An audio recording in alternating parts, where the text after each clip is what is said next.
This is an extra episode of the Real Me and a movie podcast. On this episode, Chase is joined by special guest Terence Page as they go over the 91st Academy Award nominations they dropped this morning. So what will we think about all the categories, what should win, what will win, all that more on Real Me and right now. I didn't know how to begin that. Here we go.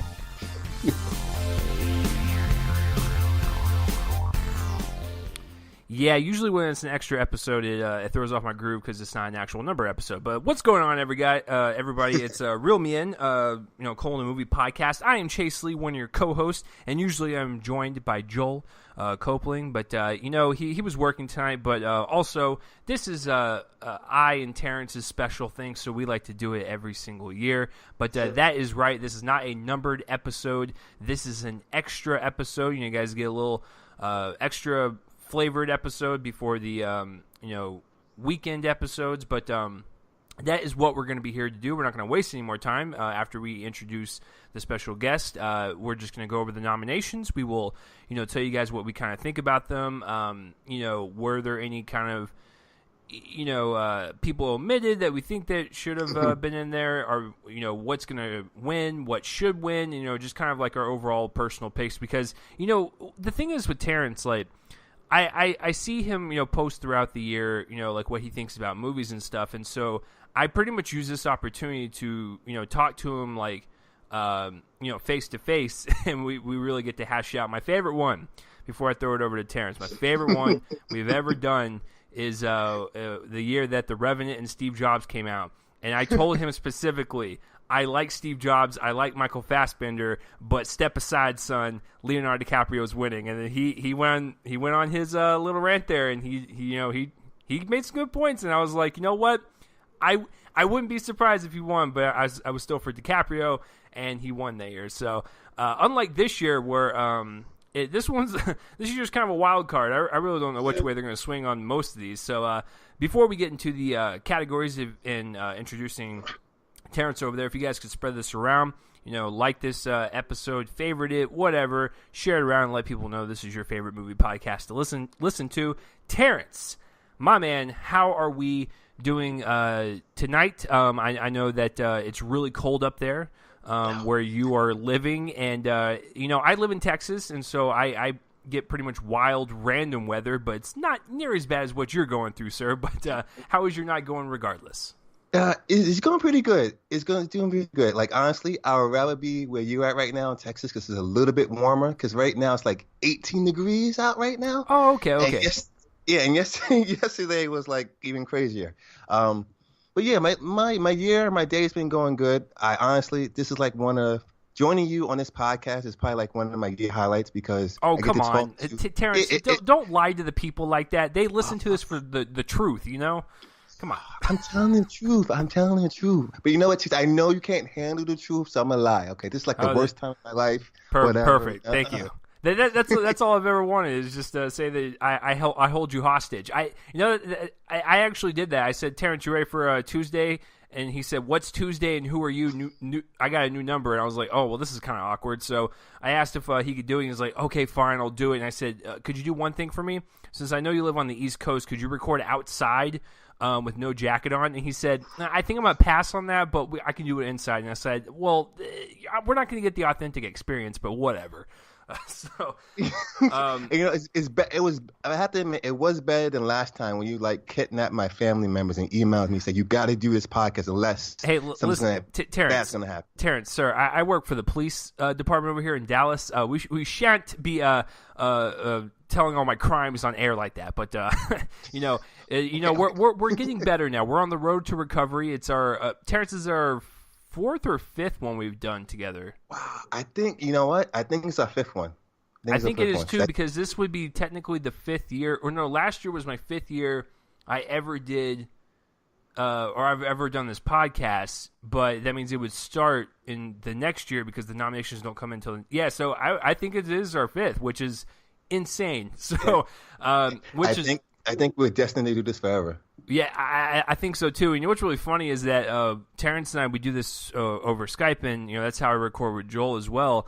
But we turn the cameras on so we can kind of see each other's facial expressions. Terrence has had the same background for 5 years straight now. And what's funny is he's seen me grown because I've gone through like 500 different locations, and he's just probably like, pick a spot, man. Pick a spot. So see, no blame on you, Chase. Don't worry, because like I'm doing this from my desktop, and like I can't move my desktop around, and I don't have Skype on any other device, so it's like I'm pretty much stationary. So you're good. I pretty much I force you to be at your desktop. That's what you're saying. But I mean, it's all good. One of these days, if Terence gets a longer cord for his mic, he could totally just sit on his bed in the background, and I'll just be like, "Hey, Terence, how's it going?" Just wave to him in the background, and he'll be able to be heard crystal clear. So, So Terence, once again, another year in the Academy Award nominations. Just real quick, for people that are maybe new to this podcast.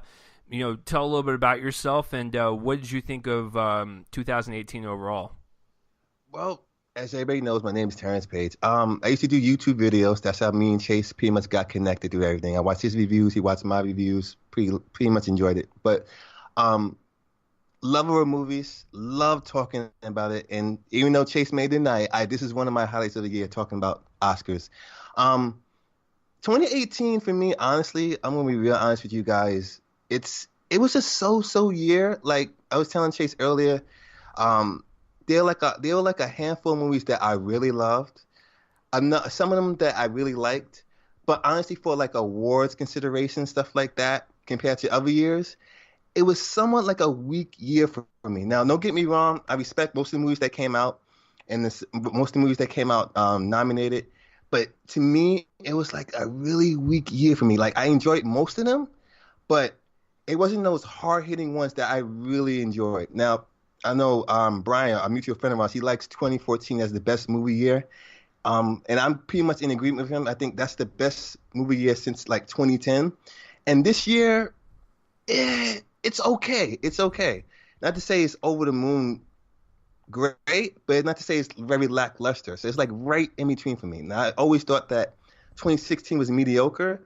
But this year, it's all right. I mean, I'm not over the moon with some of these titles, but I respect most of them, though. I mean, yeah, that's totally commendable. It's kind of funny. Like, I like my top 10 list from last year. I love it to death, and I'm very comfortable with my choices. But I think Terence is, kind of sort of right where there were some great movies out there, but it seemed like a lot of ones were just either good or just kind of okay and just really never reach that level that you want out of an Oscar-calibrated movie. Now, I guess Terence is more of a hard head than I am when it comes to reviewing, because I found last year to be pretty good for the most part. I found a lot of great ones, but I understand people's complaints with some of them. I'm sure Terence and I are going to dive into some of them with the nominations tonight, with the controversies and all that stuff, and how it hits certain people and audiences. So, yeah, it's just one of those things to where I don't know what the best year in the decade is so far.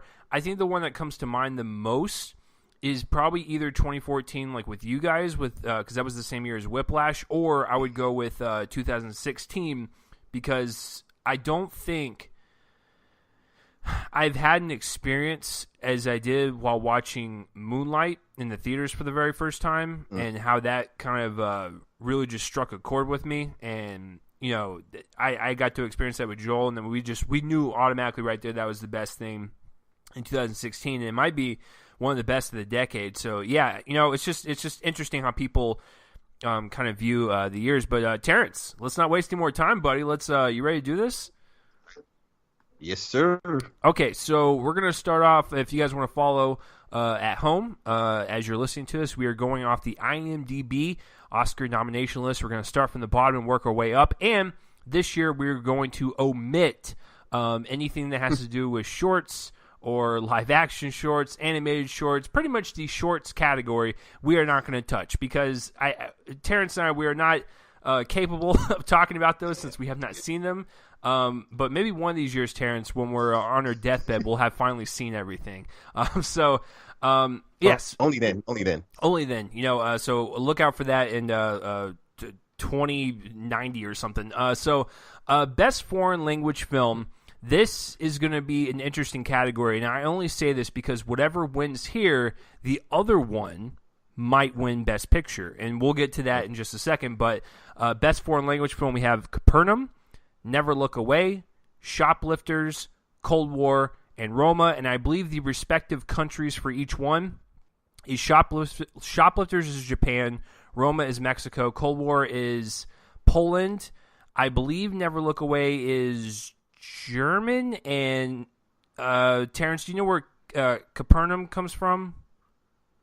No, honestly. Okay. Let me look it up real quick. Okay, so I believe those were all the countries that they all hail from, so that's great. It's kind of all over the board. So full disclosure, I've only seen 2 of them. But I think 2 of them are interesting for this fact. Shoplifters was on a lot of people's top 5 of the year, and then Never Look Away is actually in more than one category for the nominations. So that is also interesting. Maybe it's got some heat and momentum. And I've heard some things about Capernaum, but the 2 I've seen are Cold War and Roma. And this is the category that's going to kind of predict what's going to happen for Best Picture, because I'm sure Terrence and I have different views on Best Picture, but I think the front runner right now is Roma, followed by Cold War, and then maybe Shoplifters. And I say in that order because Roma has the most nominations out of any film, and it's actually tied with, I think, Vice. And then, of course, Cold War, it's actually nominated in a couple other categories besides foreign language films. So that would be the kind of like runner-up. Now, Terrence, here's how it's going to probably go down. I think Cold War or Shoplifters is going to win this, and I'm going to reserve Roma for something else at the top. How are you gauging this category? Well, full disclosure, like I only see one of these movies, which was Roma. Cold War came out a little bit too late for me to see. I mean, I can still see it, but it's at a distance from my house. I'm kind of with you on that regard. I would say like to a degree where it's like I can see it like they're kind of giving it to Cold War and saving it Roma for another category, just because it'll give more. It'll spread out more of the love for Cold War or Shoplifters, if anything, and then say Roma for something else. But honestly, like you said, I see Roma, Cold War, and Shoplifters being like the front runners. But I can see Roma kind of taking it, but I would not be surprised Cold War would win it, because I've been hearing it all around Facebook, all around Twitter, and then advertised everywhere I go around the city. Roma and Cold War neck and neck type of and I would give it in winning the award shows as is. So I'd probably give it to Roma for now, but it's at a very slight edge though. Okay. I mean, yeah, that's an interesting proposition. Once again, this will determine what's Roma's fate, basically. And so I'm curious to see where it goes, but only time will tell. So, Terrence, what is the best animated feature category? Ooh, okay. So we got Incredibles, Spider-Man Into the Spider-Verse, Isles of Dogs, and Ralph Breaks the Internet. Now, with this one, I'm going against the grain, too. I know a lot of people love Spider-Man Into the Spider-Verse. I liked it. I like Incredibles 2 over Spider-Man Into the Spider-Verse. But for me, popular opinion is Spider-Man Into the Spider-Verse as winning. But my personal pick, I love Ralph Breaks the Internet. I love the script for that one. I think it was very, I want to say original because it's a sequel. But I love the storyline of it. And for me, the reason why Ralph Breaks the Internet is more my personal pick than anything is because I had a lot more fun with it than I did Spider-Man Into the Spider-Verse. And Chase, I'm a superhero guy, so it's kind of shocking that I didn't go with Spider-Man. But when you got Phil Lord and Christopher Miller, even though they didn't direct it, they kind of produced it, but I wanted more of their little bit flavor to it as far as making it a little bit more fun. And the story was great and everything, but I didn't get that fun factor enough for me to put it over the top of Ralph Breaks the Internet. So for me, I like Ralph Breaks the Internet even more. So logically speaking, what the Academy's probably thinking is probably Spider-Man into Spider-Verse will win, but I wouldn't be mad if Ralph Breaks the Internet for the win. Oh, interesting. So you're going more Disney proper than Pixar. That's so because we have two Disney films pitted against each other with Incredibles 2 and Ralph Breaks the Internet. I'm kind of with Terrence. I think Spider-Man will win this, and this is actually kind of huge for Amy Pascal, because I remember like when Sony had their leaks back in the day, and I remember when she wasn't really doing well with the Spider-Man franchise with Amazing Spider-Man, and ever since Homecoming, she's just been kind of on a roll with like Homecoming, Venom, Into the Spider-Verse, and of course Far From Home. Like she's knocking it out of the park, and I think this is going to be one of those things that she's going to desperately need. And so I think they're going to sway in the way of Spider-Man, which is great. If I had to pick my personal favorite, it's either between this or Isle of Dogs. I love both of those, but Isle of Dogs has no chance. It might have a chance in another category, but we'll get into that in just a second. But as far as animation goes, my personal favorite is between Spider-Man and Isle of Dogs, and I do think that Spider-Man will win this. Now, the upset, I think Terrence is right. It's going to probably be either Ralph or it's going to be Incredibles 2 just because of the Disney streak. That's just the way they always do it. I would be shocked, but also not surprised at the same time, oddly enough, if Isle of Dogs won. Because Wes Anderson is an Academy favorite. They love Wes Anderson. I feel like he might be the underdog, pun intended, in this race. And so, I think Spider-Man is going to take this home, but I wouldn't be surprised if Terrence is also right and they give it to one of the Disney films. But we'll have to see. Terrence, I'm a little shocked that someone of your caliber and like you and Brian and John Maffio, you guys live in the neighborhood, like the literal nation of Spider-Man up north, and yet how is not your favorite? I don't know. You know what I think it is? Because every time you go to 42nd Street, he kind of charges you for pictures, so maybe you have like a little gripe against him. So who knows? Terrence was a little perturbed by the aggressive marketing of Spider-Man. So that might be it. That's hey, I'm not going to argue with that. So all right. So here's one of the categories that I think has a very, very deep snub attached to it. So the next one we're going to do is Best Documentary Feature. Now, I had a chance to see two of them, but I didn't. So to be honest with you, I haven't seen any of these, but I can kind of talk about the heat of some of them. We have Free Solo. We have Hale County This Morning, This Evening, Minding the Gap, of Fathers and Sons, and RBG, the Ruth Bader Ginsburg story. Now, I did see On the Basis of Sex, so I technically did see an RBG movie of the year, but I did not see the documentary. Terrence, I have a question. Where is Won't You Be My Neighbor? Where is that movie? Because I feel like if that was nominated, that would have won. Yeah, it's not in the neighborhood. I tell you that much. It is definitely. It's near the gutter somewhere on the next town over because someone shot it outside. You know what? It's like I'm literally shocked that that movie or that documentary wasn't nominated, because everybody I know all over Facebook, all over Twitter, loved that documentary, loved it, and to see it not on here, it's kind of like off-kilting, because for me it's like when you got, I don't know, I forgot the Rotten Tomato rating though, but it's loved by everybody, so to not see it up here, it's a little off-putting, honestly.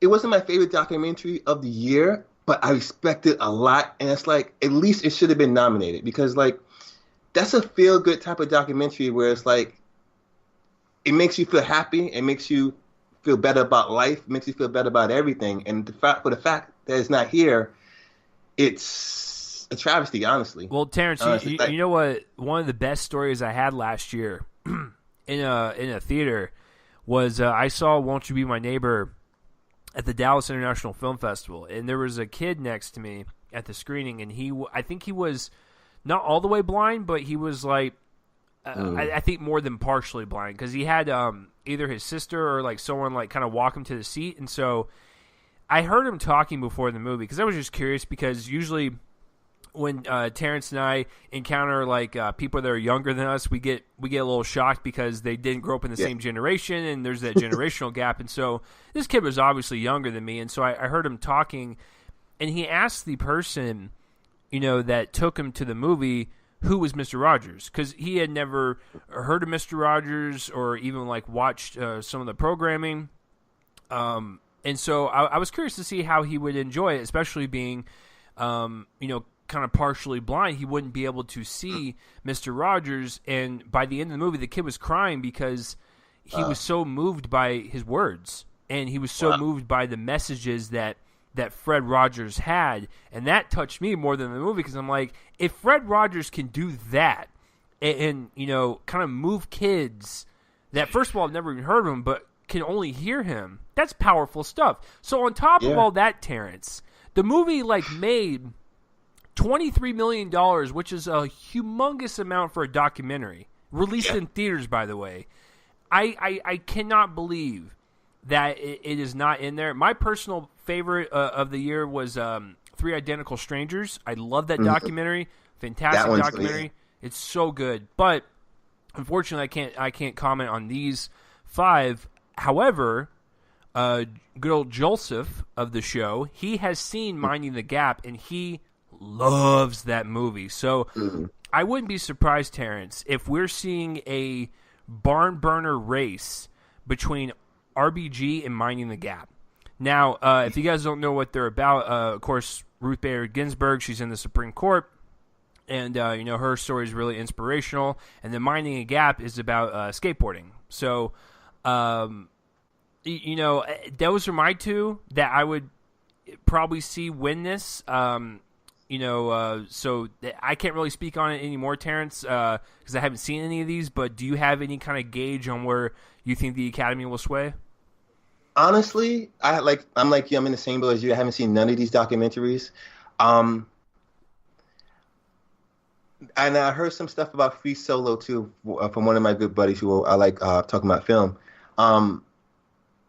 Honestly, I can kind of see him gauging towards RBG, because it's been a Ruth Bader Ginsburg type of year. Right. So I can kind of see him leaning towards that gap, honestly, since Fred Rogers is not in there, Three Identical Strangers is not there, and my personal favorite too, that's not up here either, which I know it was a long shot, but that Robin Williams documentary I probably will, I liked a lot too last year. So I know that was like a dark horse anyway. But I kind of see him going on Ruth Bader Ginsburg because it's been her year. So, if anything, if that doesn't win, I can kind of see Free Solo kind of taking it, just based on the fact that I've heard a lot of people talk about it too. So right, and you know what? If RBG wins it, and Terrence and I are going to watch the show, we're going to record live for you guys. If that wins it, and she's there, and she walks up on stage, I'm going to get up and just start rooting and be like, yeah, RBG for life, son. Here we go. Yeah, that'd be really cool if she showed up, though. But, Terrence, what do we got for visual effects? Because I like this category quite a bit. Me too. All right. So, for visual effects, we got Avengers Infinity War, First Man, Solo, A Star Wars Story, Christopher Robin, and Ready Player One. Now, as you said, Chase, this is a very good category. And honestly, I like most of them, at least 4 out of 5. I really enjoyed their visual effects. I'm kind of not upset, but probably would like to have seen maybe Ant-Man and the Wasp being there, because I thought that visual effects was really great. Maybe even over Infinity War, but because a couple stuff in Infinity War, it's like I can kind of tell it's a little fake, notably with Iron Man's suit. But honestly, my favorite, and I think what should win, is Ready Player One, because that movie, even though I can kind of go either or about if it's better than the book or not, the movie was fine. But the visual effects in that movie were amazing, and none of it looked fake. And even that fake part, if you've seen the movie, was meant to look fake. So that's pretty much the visual effects doing its job. That movie was visual effects wise was fantastic because for me, when I look at visual effects, I want to make sure that I can't tell it's fake. And with Ready Player One, I have that all the way. And I gotta say, it should win, and it's my favorite to win. Wow, that's interesting. Listen, I like Ready Player One quite a bit. I still rave about it. It was I'm sure Terence and I can both agree, one of the best third acts in any movie of last year. It was so enthralling to see all that. This is a wild mix of movies. I mean, we're talking. Well, first of all, Disney, thank you for putting more of your movies in there. Good Lord. You know, it's just so weird that I believe that First Man should be in there, but man, it's going up against like all these movies, and it's just going to get crushed. And I hate that, and I wish it was nominated for more, but we'll get into that in just a second. The only movie I have not seen is Christopher Robin. Now you're good with that. You don't have to. Okay, perfect. Well, and the thing is, like, if we're talking about this category, yeah, the designs look a little like nightmarishly creepy, but I can still tell that the visual effects work was pretty good just from the trailer. So I don't mind it being here, but I wish it would have gotten actually. Yeah, I probably would have knocked that off and put like an Aquaman in there. I mean, I'm not like the biggest fan of Aquaman, but man, it took me back to like parts of like Pandora when I was watching Avatar for the first time, and I was like, man, it should have been nominated. But if I had to pick, you know what, Terrence? I think you're right. I think Ready Player One might win this, but my personal pick is Infinity War. The special effects work, especially, well, I mean, that whole movie is just a special effect, but the visual effects they did, like on Titan, for instance, where almost everything was CGI except for Tony and, Spider-Man, Doctor Strange, and like the rest were either in makeup or all CG. It's incredible stuff to watch, and, that is a huge epic. But you do something quiet like a First Man where the visual effects aren't like in your face. Like they're very subtle, and it's very kind of like just like somber and artistic. The way Damien Chazelle kind of crafted that whole takeoff and landing with Neil Armstrong. So it's a tough one to call. But if I had to peg against two of them, it's probably going to be either Infinity War and Ready Player One. Because to be quite frank with you, Terrence, before we get up into the other categories, I don't think Black Panther is going to win anything, so I feel like Infinity War might be Marvel's only get for the night. I can see that. Yeah, so I could be wrong. It could be First Man, or hell, it could even be Christopher Robin for creating Winnie the Pooh looking like a serial killer. But hey, I don't. What do Terrence and I know? We don't work in the visual effects industry, so okay, so. Now we're going to move on to the sound categories, and I'm going to take over editing, and Terrence will take over mixing. And if you guys are curious on what the difference is, I can try to explain as best as I can. I went to film school, but I also got like a C in all my audio classes, so don't really take my word for to heart. So, all right. So sound editing and sound mixing for the most, actually they are the same. Except for one movie, but I'll have Terrence reveal the switch. So for sound editing, we have A Quiet Place, Bohemian Rhapsody, Roma, First Man, and Black Panther. To be honest with you, I would be totally okay. And I'm gonna go ahead and just jump the gun on Terrence's category. I think First Man should win both of them. For sound editing and sound mixing, because the sound was absolutely incredible.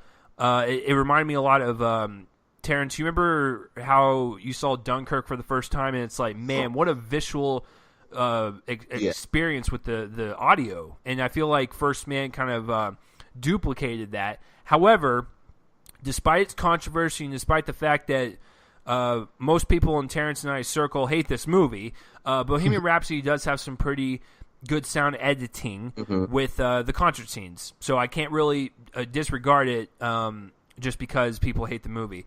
A Quiet Place, Terrence, is an interesting pick because I do think overall, that is a well-edited movie in terms of sound because there was hardly any sound, and you have to, kind of edit that very meticulously. So I actually think that's not a bad nomination. So if I had to pick, I think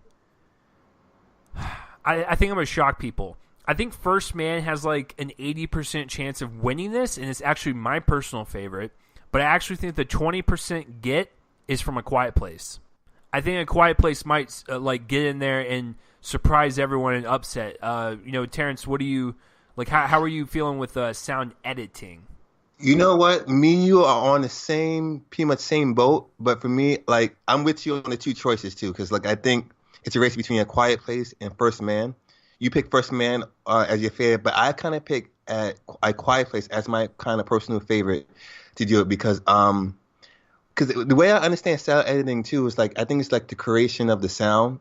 I could be wrong or whatever. Yeah, so I think Terrence is pretty much right. It's the creation of sound, and it's the way it's kind of placed next to other sounds and how it's kind of fluid. Like, when you think of editing a film, you think about how do scenes transition? How does this shot transition to this shot? And so that's how I kind of describe it. And then when we get to mixing is taking everything and blending it into one cohesive noise that isn't too aggressive in one place and less in another. So that's probably the best way I can describe it. I know it's kind of confusing to some people, which is totally understandable. Trust me, I got a bunch of C's and C minuses in all my audio classes. But sound editing is an interesting one with that Quiet Place. But as Terrence will mention in the mixing right here, A Quiet Place was swapped out for another movie because everything else pretty much stays the same. So for sound mixing, we got A Star Is Born, Bohemian Rhapsody, Roma, Black Panther, and First Man. So for those who didn't catch it, we got A Star Is Born taking out A Quiet Place. So for this one, it's kind of tough for me because A Star Is Born and Bohemian Rhapsody are kind of like the same kind of movie because as far as music wise and concert wise, honestly, for me, when it comes to sound mixing, my personal favorite for this one would be First Man because a lot of it felt very authentic, very smooth, and the transitions were great. And if anything, I don't even want to call it a dark horse, but I can kind of see Bohemian Rhapsody kind of taking that notch in this category, just because for that concert scene alone and all the parties and stuff like that for where it took place with. So, and A Star Is Born is kind of, A Star Is Born and Bohemian Rhapsody kind of cancel each other out too. But I kind of say Bohemian Rhapsody got a slight edge over that. So I'm kind of knocked A Star Is Born out of that category. But I think, honestly, a First Man, Bohemian Rhapsody is like a two-horse race. But for me, I'm going to go with First Man as my personal favorite and for the win. I think Terrence brings up an interesting point. I think since A Star Is Born and Bohemian Rhapsody pretty much have the same type of flavor when it comes to recreating concert scenes with music and the singing and the applause from the audiences and people stepping on stage and people clapping. It's just there's a lot that goes into mixing a concert for a movie. I totally understand that, but they might cancel each other out. And I seriously think if there's any type of movie God out there, I think these are the only two categories that First Man will get, and they need to get something. So I think that is it for that one. So, okay, this next one is called the Lady Gaga category, and everyone else will lose. So this one is Best Achievement in Music Written for Motion Pictures. So basically, original song. A Star Is Born, Shallow is the song. Mary Poppins Returns, The Place Where Lost Things Go. The Ballad of Buster Scruggs, which is a great one because I love this song. When a Cowboy Trades His Spurs for Wings. Black Panther, All the Stars. And RBG, I'll Fight. The only one I haven't heard two of them. I have not heard the Mary Poppins one and the RBG one, but I've been hearing from a lot of people that the RBG in credit song kind of has the same kind of powerful feeling as the Selma song at the very end from Common, and so I really appreciate that. But do we even need to talk about this? It's Lady Gaga. Listen, folks. First of all, I'm excited for two things because one, I do want to see Bradley Cooper and Lady Gaga performing on stage because I like the movie and I like the song. But two, I cannot wait. Terrence, to see. Oh God, I'm blanking on his name. The gentleman that plays Buster Scruggs. What's his? Oh God, what's his name?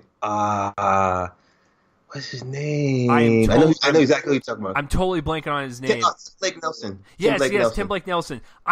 Terrence, I cannot wait to see him go on stage and perform that. I want to see him perform it with his guitar and everything because I absolutely love that song. But yeah, listen, it was always shallow. Ever since I saw the movie, I knew this was going to be the song that win it. I actually like the song. I'm not dogging on it. I bought the vinyl for my girlfriend, the soundtrack, and we play it, all the time, and I still like it. But I do want to also give credit to the Black Panther soundtrack. I absolutely love that whole thing. I remember when my girlfriend and we played the whole album before we were going to a wedding. That was like an hour and a half away, so we actually listened to the whole thing on the ride over. And Kendrick Lamar is such a musical genius. Like, I can't even comprehend like how that guy is even that good. But the whole Black Panther album is absolutely phenomenal. So, I mean, I like the pick, All the Stars, but if it was any other year, Terrence, and Lady Gaga was not nominated, believe it or not, I probably would give it to Black Panther. Or maybe even RBG if I would have heard the song. But since The Star Is Born did come out, this is the winner. And to be quite frank with you, I think it should win. It is a really good song. So, Terrence, like, I mean, since you probably know what's going to win, like, what were your what's like your second favorite one out of this list? You know what? I'm not gonna lie. I kind of do like the Mary Poppins one, the place where things go. Like that whole movie, make me feel kind of good. So I kind of like that as a dark horse. But like you're right. It's like this category reminds me of the year with when Edward Norton was nominated and who J.K. Simmons was in. It's like if any other year, right. Edward Norton would have won, but this is just the year. So like. And you're right, it's shallow, man. Like you liked it when in the movie, but I liked it from the trailer itself. Right, because yeah. Once they played in the trailer, I was like, "This is it. This is the song that they're going to anchor the movie on." Yeah, so it's like, wow. So it's hands down lock. But I'm kind of with you with All the Stars. Like it didn't play well in the movie per se because it's kind of like faded to background in the movie. But listening to the whole song itself, It's a great song. So it's like, if Shallow wasn't in the category, I would go for that. But Shallow's there, so I'm not gonna lie. That's my favorite one of the picks. So right. Listen, before we get to Best Picture and my rant on that, I do think Black Panther should be nominated for certain things like music and costume and production design. But that's as far as I'll go. But I'll get to that when we get up there. But speaking of music, Terrence, what do we got for original score? Ooh, okay. Now this category, I'm gonna have a little slight rant. So just prepare yourself a little bit. Oh man. So we got Black Klansman, If Beale Street Could Talk, Mary Poppins Returns, Black Panther, and Isles of Dog. Now, look, you know me, Chase. We've been doing this for a while. Like, a score has to stand out for me. It really has to stand out for me to like nominate it or really appreciate it. Now. Black Klansman for me, it was an okay movie, but when I heard the score, normally, for me, like I hear certain things, it's like, where did I hear that song from? Where did I hear that sound from or that line from? And I remember Black Klansman's score. It's from Spike Lee's other movie, Inside Man, of like a few years ago. So the keyword is original score. Now. If it's original, why is it still in this category? Like, I've heard this score before. Now, granted, people, use other people's scores and put it in their own, especially if it's their own work. But you can't put something that's original, right? And then say it didn't come from Inside Man. It's like I could not stand that. I could not stand Black Klansman being in there. Honestly, I would have probably put maybe First Man into that category and take Black Klansman out. Black Klansman is like this. You can't put original if you take it from another movie from years ago, especially if it's your own work.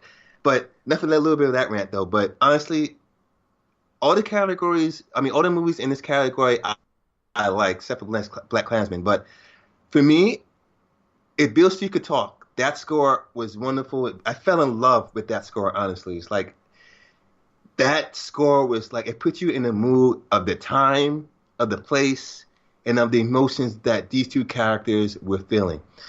And this is a score that I feel should win, and I think it's above and beyond most of these scores in this movie. Now, I may give it to maybe Isles of Dogs or maybe Mary Poppins Returns as a dark horse, but for me, my personal favorite, if a Beale Street Could Talk, because I think that has an overwhelming favorite throughout all these categories or all these movies here. And you think Beale Street is going to win too? Yeah. Oh wow. Yeah. Okay. I really think so.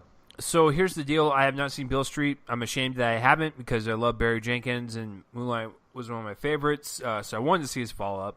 And I have not seen Mary Poppins Returns. However, I am excited that 2 out of my 5 favorite ones of the entire year are even in this. My favorite scores from last year were Isle of Dogs, Black Panther, You Were Never Really Here, First Man, and a tie between Suspiria and Hereditary. And I would kind of group those 5 up, or 5 or 6 up to my favorite. This is one of the few categories where I will say that Black Panther deserves to be nominated because that soundtrack or that score is amazing. So when you have an amazing score and an amazing soundtrack from Kendrick Lamar, like they went all out for the music, and I really appreciate that.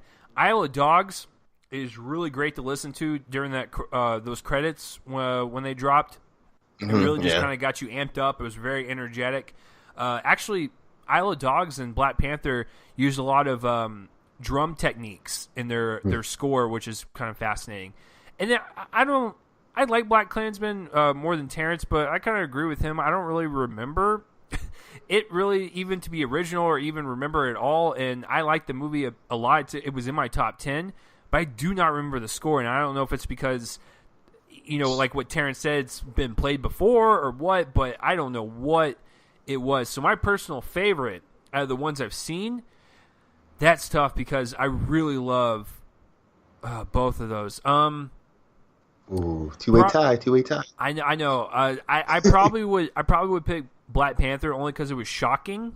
Because usually with like the Avengers and all these other scores, they're very epic and they're very sweeping. But Black Panther was so different because what Ludwig did with composing it was kind of mixed in with African culture with modern day music, and I thought that was a nice blend given the fact that they are in a fictional country in Africa. So that is my personal pick, but what's going to win? Believe it or not, I'm actually going to go against what I like because that's the way it always works, and Terence knows that. I actually think Terence is correct. Yeah. It's either going to be Beale Street, or I actually think it might be its only win for the night, but Mary Poppins might win it.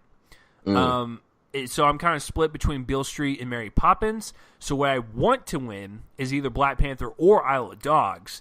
But I actually am going to go on the opposite side of the nominations board, and I think Beale Street or Mary Poppins will win it. So, it is what it is. But I think, to be honest with you, besides Black Klansman, I probably would fine with either one of them. So, it's just kind of weird to me that, Justin Hurwitz, who scored First Man, won the Golden Globe literally just like 2 weeks ago, and then, he's not nominated. How weird. That's going to be coming up. So yeah, right. It's just crazy. But then again, a lot of people were shut out, but hey, that's why there's only 5 of them. All right, so best achievement in makeup and hairstyling, we have Border, which is a film I did not see. We have Mary Queen of Scots, which I also did not see, but I can tell from the trailer that nomination is warranted. But here's the winner. It was always going to win. It's Vice. I don't, even if you didn't like the movie, you cannot you cannot sit there and tell me that the makeup and hairstyling on not only Christian Bale, but Amy Adams, Steve Carell, and Sam Rockwell weren't like some of the best makeup and hairstyling of the year. Like that you would be looking me square in the face and lying to me if you told me that. It's going to be Vice. It was always going to be Vice. Another pick I really liked in this category from last year, Terrence, was Suspiria. I actually thought that Suspiria would have had a really great shot in this category because some of the makeup, the practical effects they use, outstanding work. But this is a runaway category. It's really funny that Suicide Squad won in this category, and then now we have Margot Robbie back again with another movie in this category. But it's Vice. I absolutely love the makeup on Christian Bale. He looks uncanny. So Terrence, obviously, I think we're on the same page, right? Yeah. Honestly, it's like I have no more. Pretty much what you said, and times 10. Because honestly, I agree with you. The trailers from Mary Queen of Scots, you can just automatically tell that was automatically nominated, and it's kind of worthy of that. But it's Vice hands down because, like you said, the way Kristen Bell looks, the way Amy Adams looks, especially Steve Carell. I mean, I looked up Steve Carell and who the character he's playing, and then looked up the actual guy. Looks exactly like him. It's crazy, right? Yeah, it's crazy. So this is a no-brainer here. Honestly, it's Vice all the way, hands down. Now, I wouldn't be surprised if Man King of Scots wins, but honestly, it's Vice hands down. Yeah, so. I think if Vice were to win anything from this ceremony, I think this is a for sure bet. They might win some higher stuff. We'll get into that discussion when we get there, but I think for sure Vice will run away with that. So, Terrence, take us into costume design. All right, now we get into the nitty-gritty here. So, Best Achievement in Costume Design, we got Black Panther, Mary Queen of Scots, The Favorite, Mary Poppins Returns, and The Ballad of Buster Scruggs. Now, I haven't seen Buster Scruggs, so I really can't give a comment on it, even though it's on Netflix. I'm being very lazy, so it's like I didn't have time to it. But this for me is a very tough category because, like we just said, Queen of Scots, you can kind of tell that it's going to get nominated for something as far as makeup and costume. Black Panther, this is one of the categories I do agree with it being nominated for because the costumes were great. Mary Poppins costumes were exceptional. And The Favorite, it's hands down one of the best costumes of the year. But it's tough because I wish we could just like have a 5 or 4-way tie because all of them are all deserving of this category. But for me, it's for the ones I did see. My no pun intended, but my favorite costume design was probably The Favorite. But if Mary Poppins Returns wins, I wouldn't, be mad at it. So for me, I'm gonna say my personal favorite is The Favorite, and what should win, it should be The Favorite too as well. But I'm gonna hedge my bets. If Black Panther or Mary Poppins Returns wins, I won't be upset by it. I didn't even notice this until I'm looking at it, but Sandy Powell did Mary Poppins and The Favorite. So she has 2 movies. So she has a better chance of winning than anyone else. So here's my thought process on this. Period movies are always going to be in there. Mary Queen of Scots, unfortunately, did not see. However, I can still tell from the trailers and the way it is presented that it still has just as good of costume design as something like The Favorite, but something with The Favorite of something I have seen is phenomenal. It's a fantastic movie. It was my 5th favorite of the year, and it is absolutely stunning in the costume work. And then when we get into the next category with production design, Terrence is also right. I think Black Panther does deserve to be in this one as well. The costuming, whether it be on the people that aren't in high power in Wakanda, or vice versa. Andy Serkis's costume. It's just it was all great stuff, and it really kind of just makes Wakanda even realer, on screen. The Ballad of Buster Scruggs, I wouldn't count it out just because it is.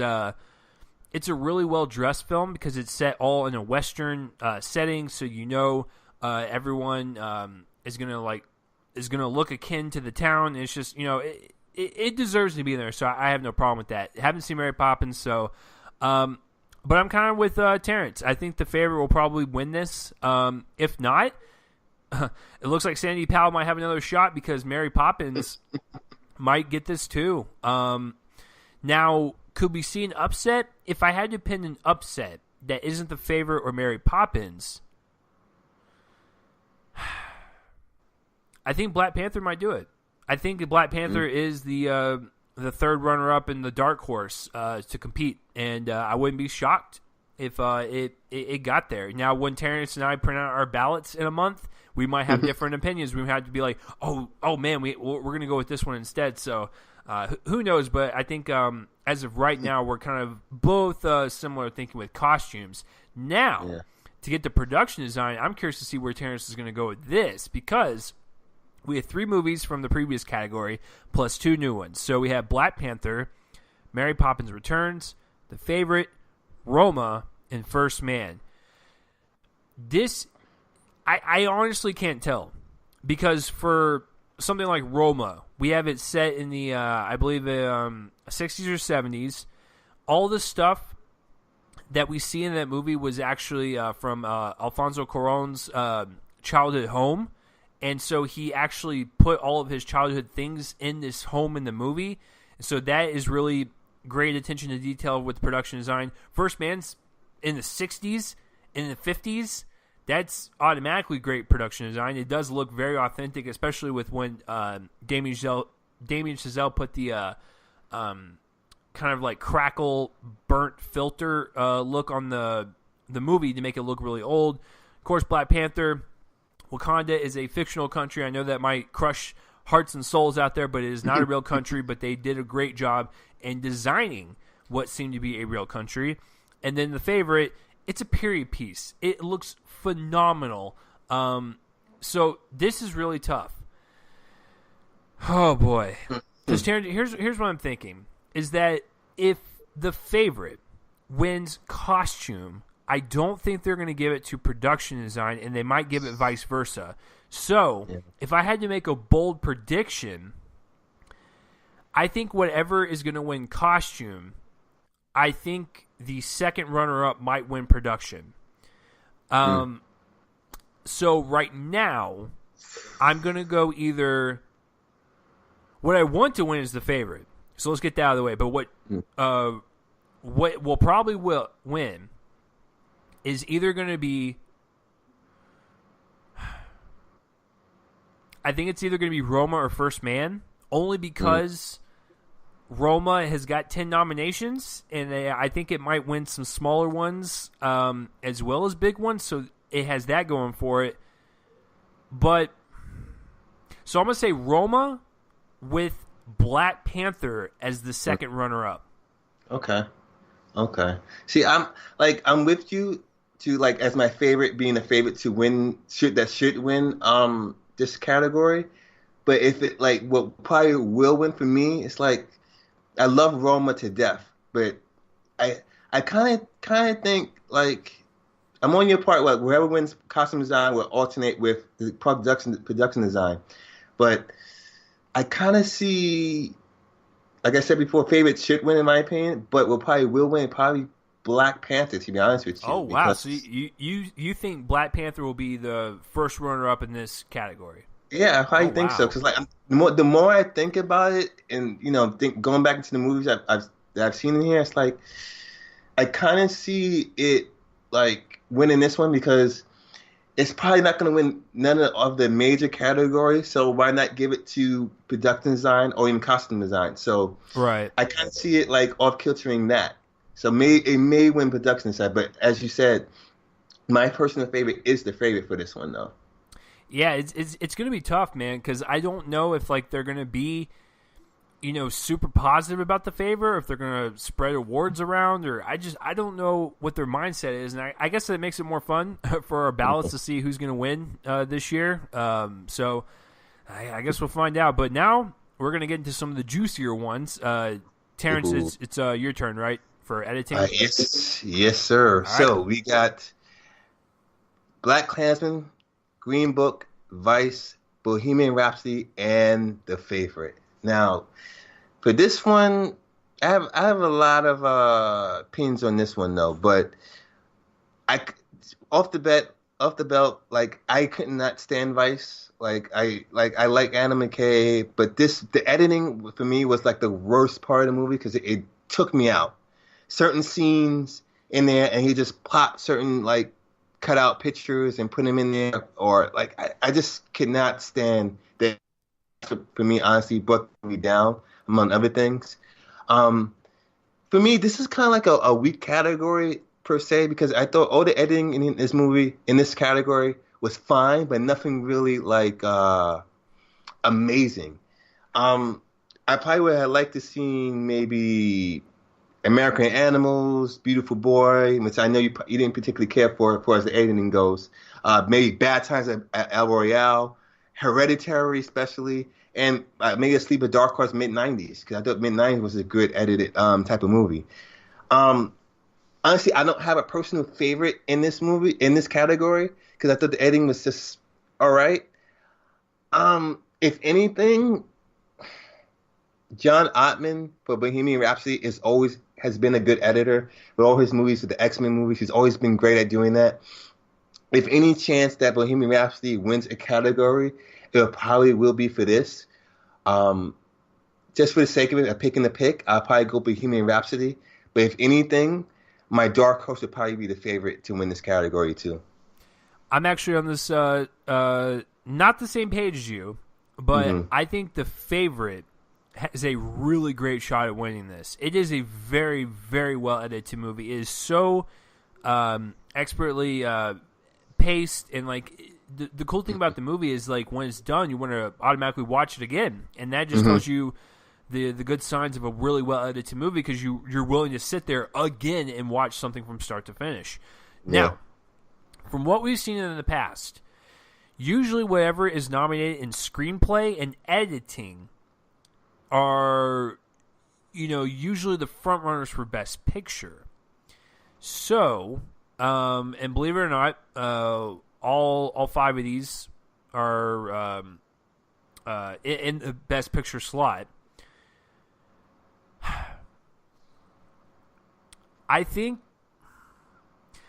Here's what I think is going to happen, because I think that The Favorite is going to get shut out with the some of the bigger ones, but I think it's going to actually win maybe an acting category, and I believe it might win this one.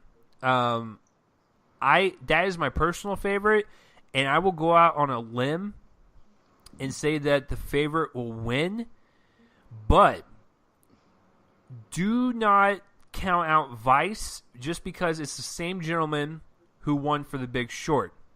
Yeah. So, I mean, we're kind of looking at one of those things to where, is it a repeat, or do you think they're going to do something different? So I actually think the front runner is The Favorite, Vice is number 2, and then I actually think that Black Klansman is number 3.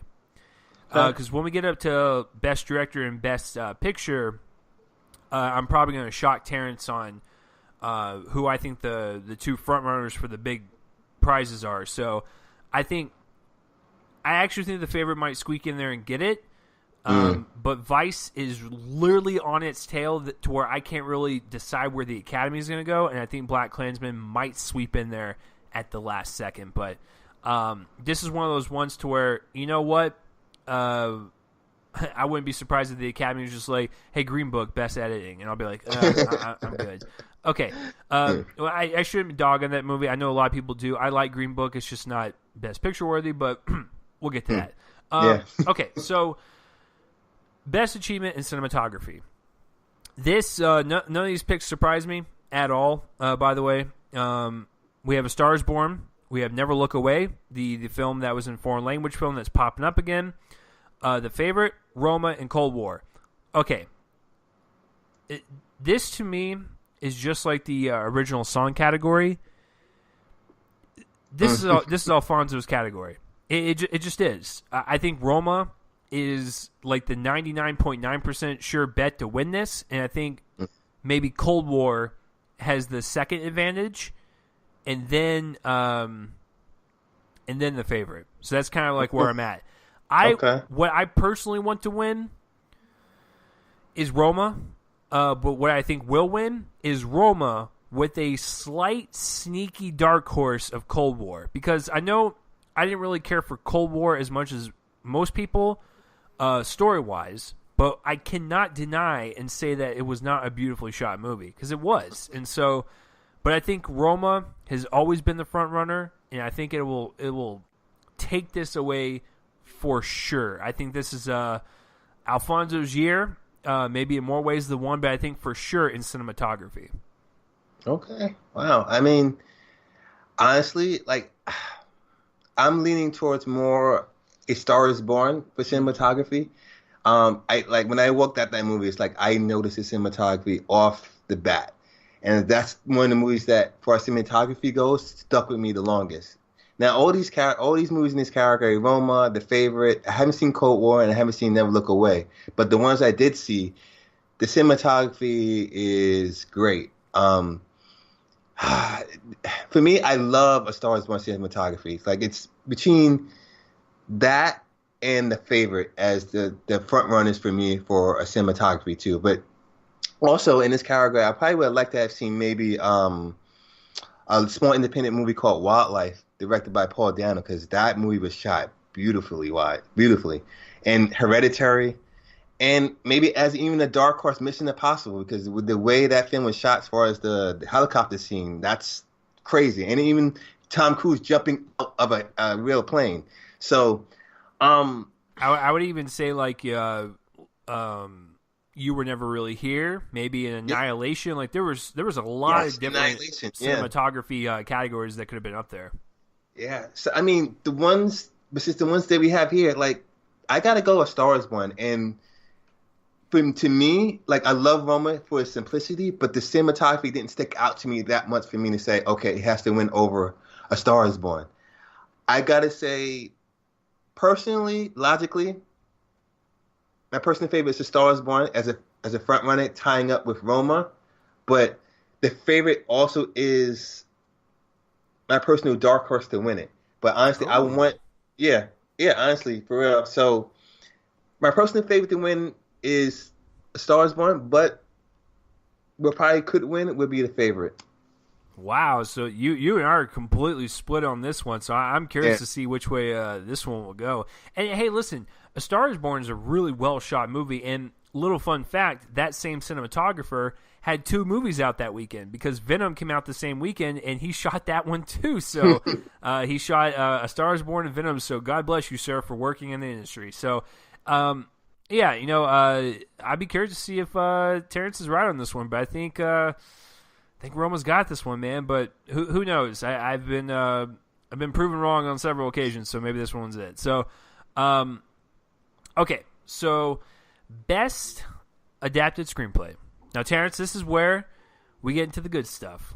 These last 7 or 8 categories, these are all the heavy hitters, and I'm really excited to talk about them. So, for adapted, which is basically from other works, so it's not anything of originality, especially with this first one, because it's been redone 4 times, but we have A Star Is Born, we have Can You Ever Forgive Me, The Ballad of Buster Scruggs, If Beale Street Could Talk, and Black Klansman. So once again, just to reiterate for people, have not seen Beale Street, but Barry Jenkins, I'm sure has crafted a very emotionally powerful movie, so I'm not going to discredit it. Black Klansman, I know, once again, I'm higher on it than Terrence. I like its script.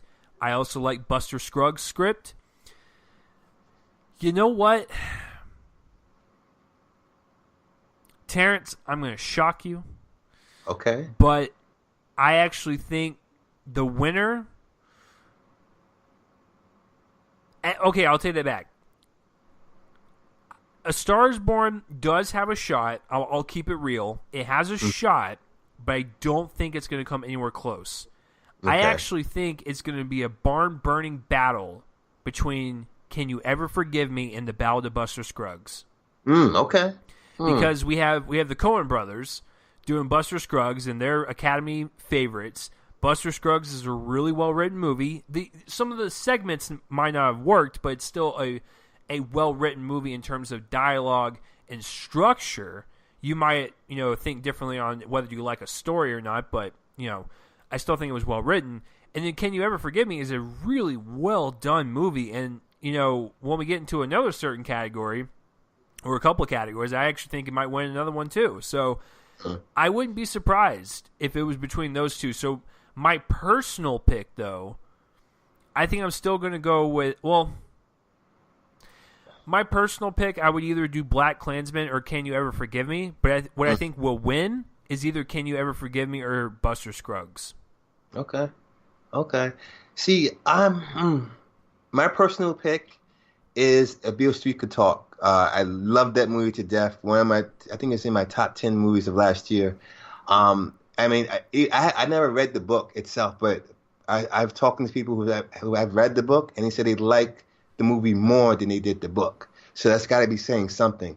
And Barry Jenkins is a good writer too. It's like, and for me, A Star Is Born, like you said, it's been done before. So, and I can't count myself into the Battle of Buster Scruggs because I haven't seen it. But it is Joe and Ethan Coen, Hollywood darlings. So honestly, my personal pick is A Beale Street Could Talk. But what I can kind of see the Academy picking is either between A Star Is Born or Can You Ever Forgive Me for this factor, because Bradley Cooper, this might be the best chance Bradley Cooper can win in this particular category compared to other categories. And Can You Ever Forgive Me? The movie was okay, the script was fine, but like I said before, it's probably the only category it's strongest at. So I kind of see both of them winning though. So if anything, I can kind of see the Academy going for Can You Ever Forgive Me. But my personal pick to win is If A Beale Street Could Talk, though, because that movie is phenomenal and the script is amazing. And people already said that they like the movie better than they like the book. So when people say that, it's kind of a good chance that it's a good script. Right. And listen, before we see the Oscars next month, if it is available to rent, or hell, if it's even available in one of my theaters, I want to go see Beale Street. Like, that has been one of my goals, to see that before the awards, because that's literally my top one that I need to see. But yeah, so I can't really judge upon that. You can't judge on Buster Scruggs, but I think we're kind of around the same ballpark when it comes to that one. So Terrence, what do we got for original screenplay? Because I don't know which way this one will swing, but I think I have an idea. All right, so original screenplay, we got First Reform, Roma, Vice, Green Book, and The Favorite. Now, I love Roma. Roma is my personal favorite movie of last year. But as far as original screenplay goes, I really love The Favorite. That screenplay is just funny. It's one of those. It's like a really dark comedy, but not that dark to a degree. But it flowed really nicely, and the script was really highly original, especially the performances in that movie, though. But The Favorite is one of my favorite scripts of last year. First Reform was good. Green Book, it's fine. And Vice, I'm not too high on Vice, though. But my personal favorite is The Favorite, no pun intended again. But if anything, logically speaking, I can kind of see the Academy going Roma, just because. And maybe even Vice, because it won. Well, Adam McKay's won before in that category before a couple of years ago with The Big Short. So, personal favorite is The Favorite, but logically speaking, I can see the Academy going for Roma or Vice, but maybe Roma to edge out Vice. Okay, so here's what I'm thinking. I am with Terrence on what should win. I actually think The Favorite should win. And what I think will win, I think The Favorite's going to win it. Oh, yeah? I do. I hope so too, man. I think that given the amount of nominations it has with its acting and, even with some of the more smaller categories, I still think that, it's going to win a lot more than we think it's going to win. And I could see it winning The Favorite. And with Vice, it's one of those things to where it's like you said, he already won. And so I think they might kind of spread it around a little bit. I think Alfonso's going to win possibly 2 Oscars that night, so I think he's out. I like the First Reform script, and I even like that movie, but I think Paul Schrader's chances are they're just not there. The dark horse is probably going to be Green Book, and I hate to say it, I like the movie, but I don't think it should win any awards, maybe for supporting actor, but we'll get to that. But other than that, I really don't care for it with these type of categories, but I think that's the dark horse, but I think The Favorite's going to win it. Yeah, I can see that too. I mean, honestly, that this is a stacked category, honestly. And then if anything, I probably could have liked to have seen maybe other movies like not Annihilation, Hereditary, right, or maybe Blind Spotting or Destroyer.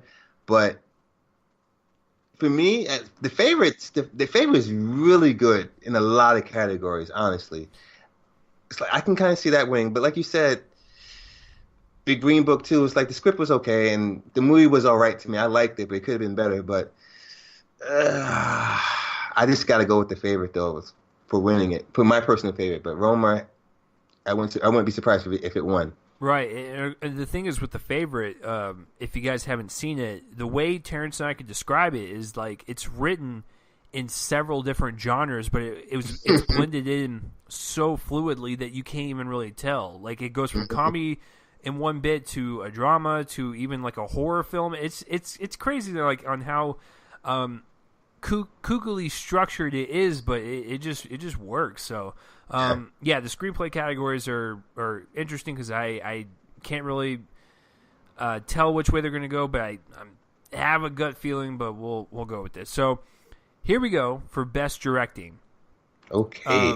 This one, because this one will determine best picture, and I'll get to that in just a second. So for best directing, we have Adam McKay for Vice. We have Paweł Pawlikowski for Cold War. We have Yorgos Lanthimos for The Favorite. We have Alfonso Cuarón for Roma. We have Spike Lee for Black Klansman. First of all, regardless of what you think of Black Klansman, I think it's pretty great to see Spike's name up there after a long hiatus because he has made some garbage movies as of recently. So I think this being his next nomination is really nice. The Cold War director, Paweł, that was shocking. I didn't think that he was going to be in there, but Joel was telling me that one of the people that he follows actually predicted that he would get in there. So, okay. Maybe it's one of those things to where we're just kind of out of the loop. I love the fact that Yorgos is in there. From a guy that created The Lobster and The Killing of a Sacred Deer and now becoming a directing nominee, that's incredible. So I really love that. I know Terrence didn't like Vice, but I still like the fact that Adam McKay, kind of grew up with us with the Step Brothers and the Talladega Nights, and now he's a 2-time directing nominee. That's insane. And then Alfonso for Roma, I think that is definitely well deserving. It's a very personal story, and I think it really shows his passion for the movie, and that works. Now, Terrence, here's where it gets interesting. All right. So, I'm going to go ahead and jump the gun so I can explain to you guys why I'm thinking this way. But whatever wins directing between Roma and Black Klansman, the opposite will win Best Picture.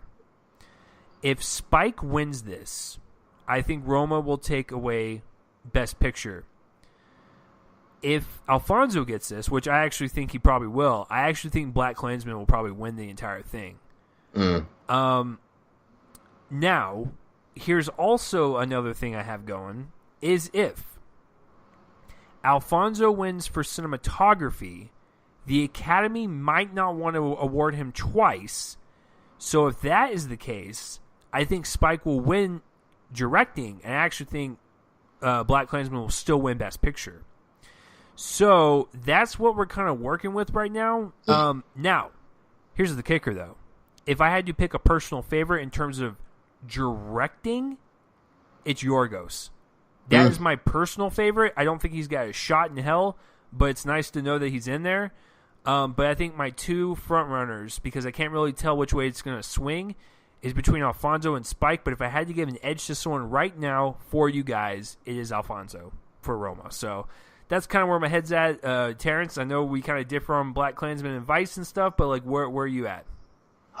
This is tough too because honestly, none of these directors per se, I love Roma a lot, were in my personal pick. But if anything, I love The Favorite a lot because I always say this before. For you to be nominated for Best Director, you gotta get the best performances out of your actors. The story has to be great, and everything and the movie has to be good as well. And what director that did that for me was Yorgos, because The Favorite got great performances, had a great story, and the movie was really, really good. Now, like you said, he probably doesn't have a chance of winning, but I kind of see him to be like a dark horse. But I kind of can see, and I really don't like this too because the Academy has a history of maybe just like giving it like a career achievement award for actors or directors that have not, got one already. I can kind of see the Academy going Spike Lee just because he hasn't got one before. And I hate career achievement awards because it's like you got to earn it in the year that you have to earn it for. So I can kind of see the Academy leaning towards Black Klansman. And you're right when it comes to the fact is if Spike Lee gets Black Klansman, then Roma will probably get Best Picture. And I'm kind of hoping for that, too, because I think Roma is the best picture of the year. So I kind of lean towards the Academy going towards Spike Lee. But if anything, my personal favorite would be Yorgos for The Favorite, but I can see the Academy, for logical reasons, will go Spike Lee for the Black Klansman. I mean, that's pretty great that even though you and I are different on terms of the quality of Black Klansman, I think you and I both agree that I think Spike is the very clear front runner. And I know it's weird for people to hear because they're just like, really? Spike Lee for Black Klansman? I'm telling you guys right now, people have slept on Black Klansman ever since they came out, and I do think it's a serious contender for some big awards. So, even as far as a threat and another category we're going to get to. But, Terence, let's get into some acting stuff. What do we got for actress in a supporting role? All right. So for supporting role for actresses we got Amy Adams in Vice, Maria del Torre, sorry if I butchered her name, for Roma, Regina King, If Beale Street Can Talk, Emma Stone in The Favorite, and Rachel Weisz in The Favorite. Now, this category kind of irritates me because with The Favorite, with Emma Stone and Rachel Weisz, I kind of consider them leads rather than supporting, because especially how the way the story played out. So it kind of knocked my whole personal favorites who I want to win in this list too. So it's like the Academy's kind of weird, or how the studio portrayed it as them being supporting, because when you think of the movie, Olivia Colman has decent screen time, but compared to Emma Stone and Rachel Weisz, she doesn't compare to them, especially how the story went. It's more so their story rather than Olivia Colman's story. So I kind of don't see them as supporting. But to play how the Academy plays it, this is kind of a tight race for me because I like mostly everybody in this category, except for Amy Adams and Maria Direct. Not because they did bad jobs, but I just feel that the other performances were a little bit more stronger. For me, my personal favorite that I picked for this year was I gotta go with Rachel Weisz. Like, I love Emma Stone to death, but Rachel Weisz is a great, phenomenal actress, and she just kills it in this movie. Now, also, I do love Regina King in this movie too, so it's kind of tough. So, but if anything, personal favorite is Rachel Weisz, but logically speaking, and which I wouldn't mind this person winning, I would gotta go with Regina King for the win. from the Academy standpoint. I think you're correct. I mean, she's been winning all these awards for her performance, and once again, I cannot comment on it because I haven't seen it. But I think she's the clear front runner. In terms of like just what people are talking about and stuff. My personal pick, my favorite, yes, pun intended again.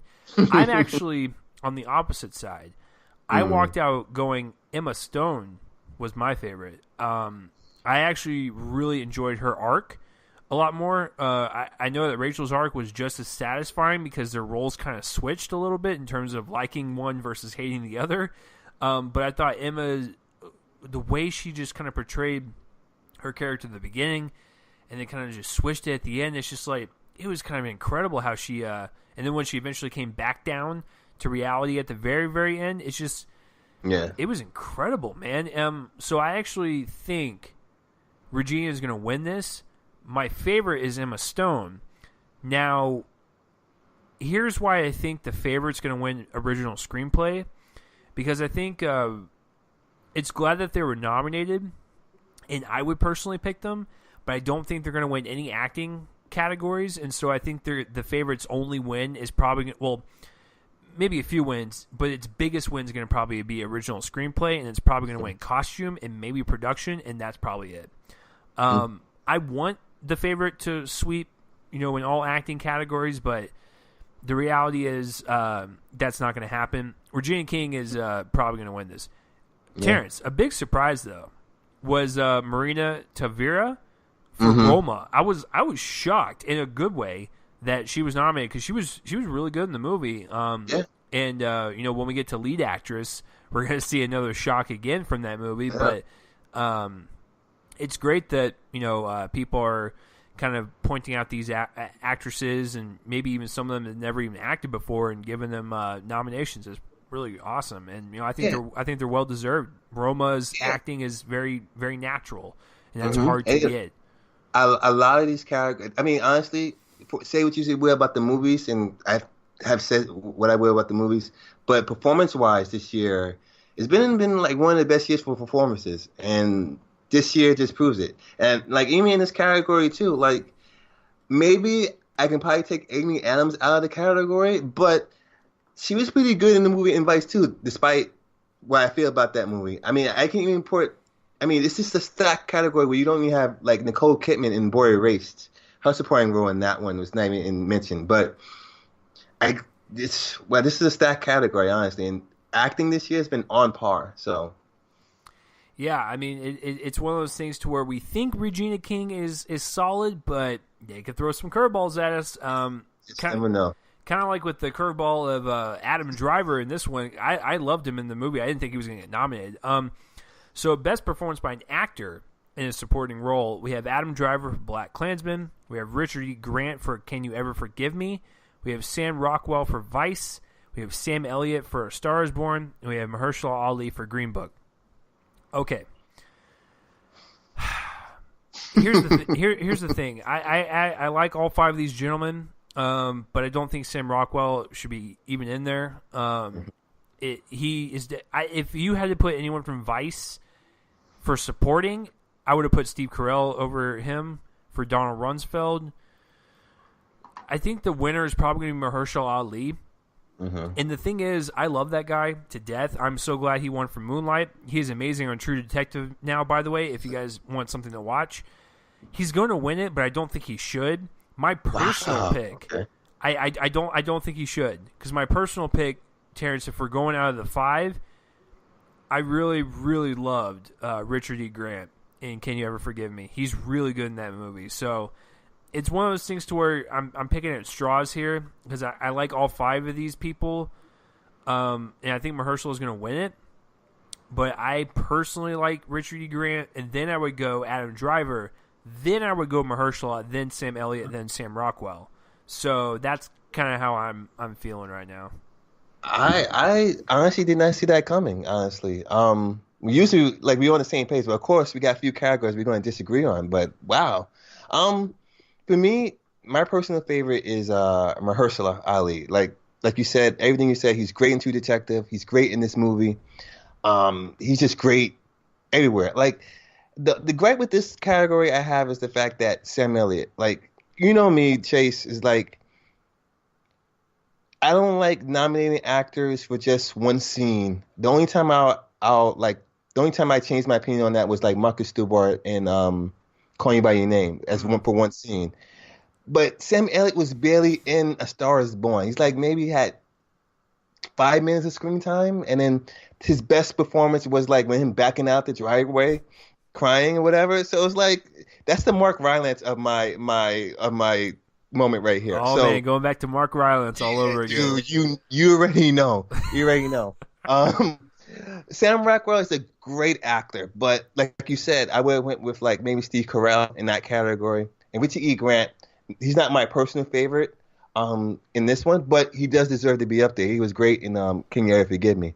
Honestly, what's missing here too is Timothée Chalamet. Honestly, it's like he's been nominated for Critics' Choice, Golden Globes, every other award circuit ever, but the fact that he's not on there is like kind of surprising for me.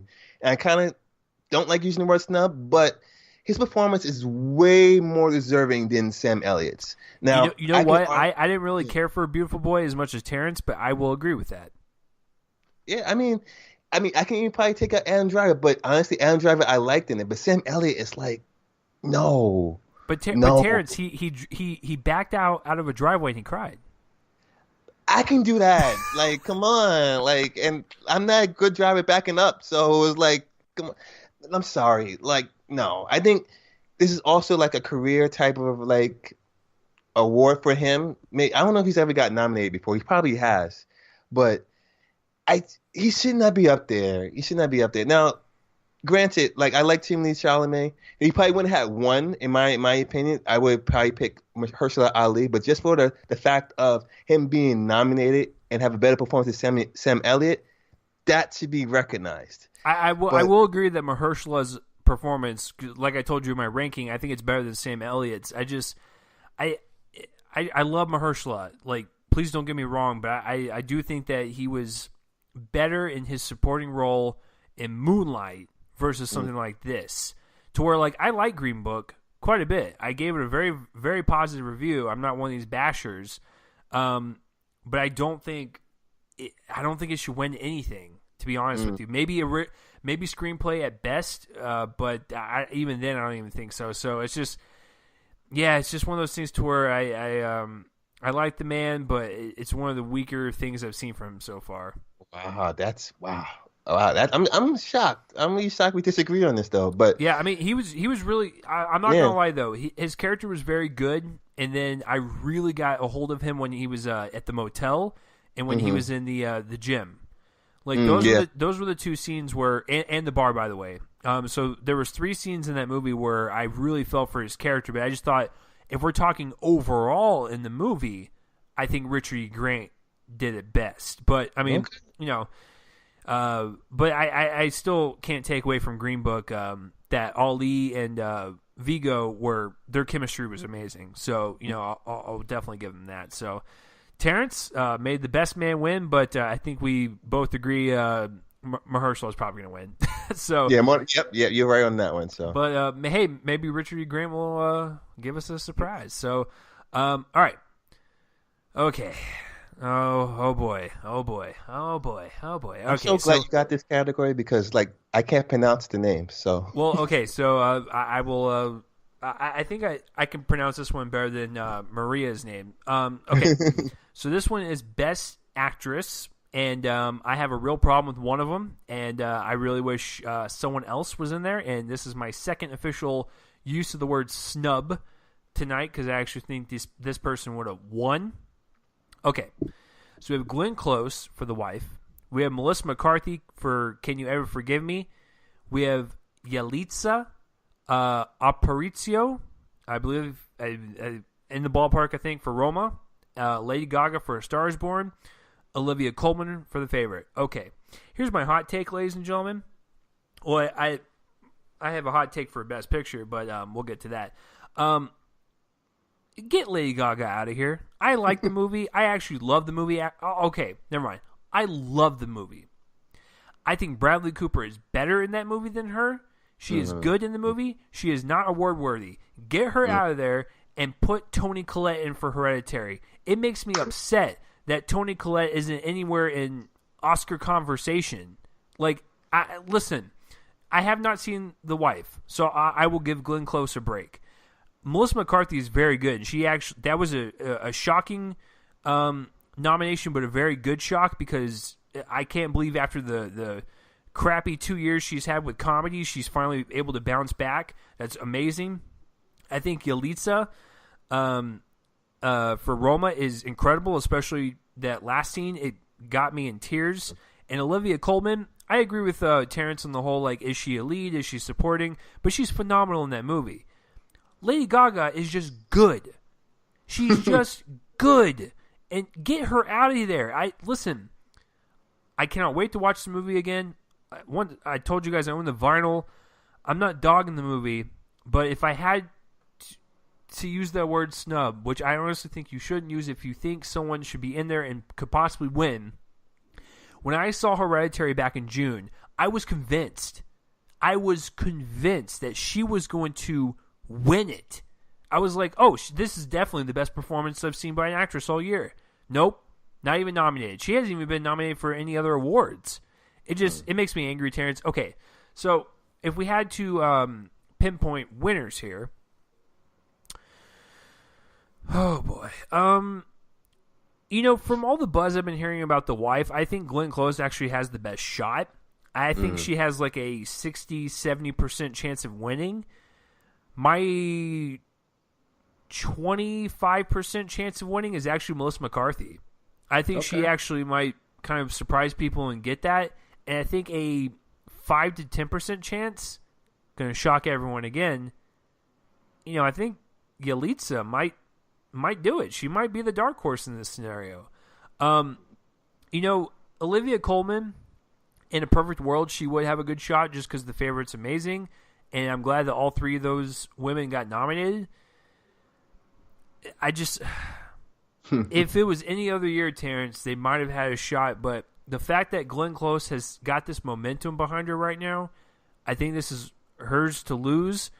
I think Melissa McCarthy is second runner-up, and Yalitza is the dark horse. My personal pick is, I'd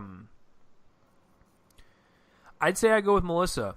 Just because she kind of shocked me in that movie on how good she was, and it actually makes me excited for that movie called The Kitchen with her and Tiffany Haddish, which is a crime drama. So, personal pick, McCarthy. Winner is Glenn Close, and I actually think McCarthy has a good shot with Yalitza as the dark horse. Okay, you know what? Like, I'm kind of with you there with this category too. Like, Olivia Colman should be supporting. I mean, if she was in the supporting category, then easily she'd be my favorite one to win. Like you, I have not seen The Wife, so I can't knock Glenn Close. But like you said, she has a lot of momentum.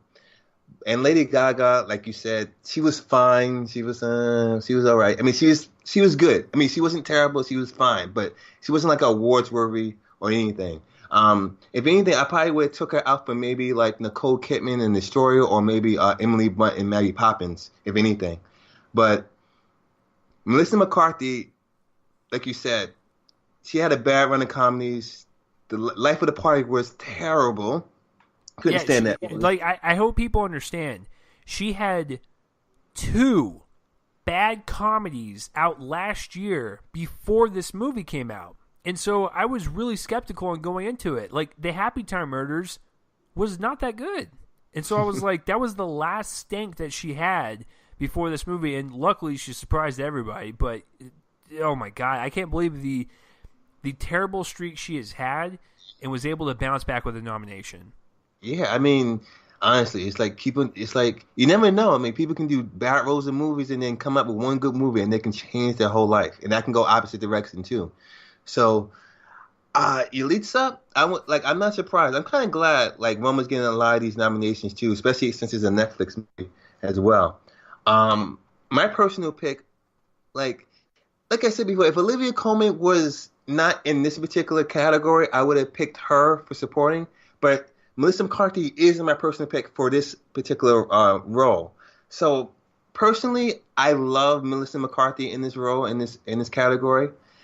But like you said, Glenn Close is having all the momentum. So my personal pick is Melissa McCarthy, but logically speaking, I can see the Academy going with Glenn Close just because she's having a hell of a year for as she's winning every single award at every single award show. So what can you say? Yeah, I mean it's one of those things to where I think Glenn Close has a clear shot, but we could see some really serious upsets here, and that includes Best Actor. Now, I have not talked to Terence about this with the whole Rami Malek thing, so I'm curious to know what his thoughts are. So, Terence, take it away. All right, so for Best Lead Actor, we got Bradley Cooper, Rami Malek, Willem Dafoe, Kristen Bell, and Viggo Mortensen. So most of these people, at least two of these actors, are in my personal list. Viggo Mortensen was fine.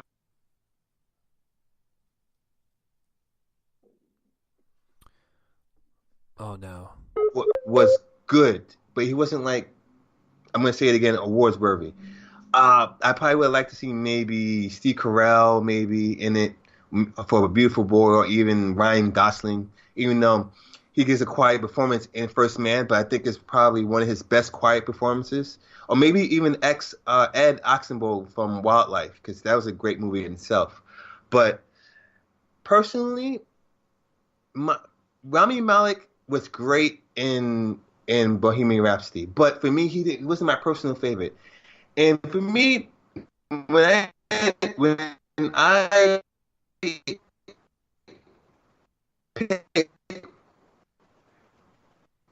actors or as my person,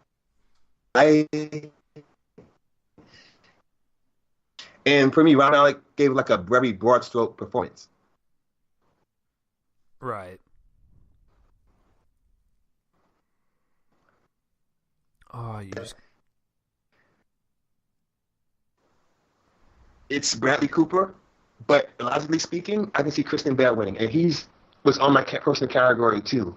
But top of my category was Bradley Cooper. Kristen Bell, I can kind of see winning it for logically speaking. Right.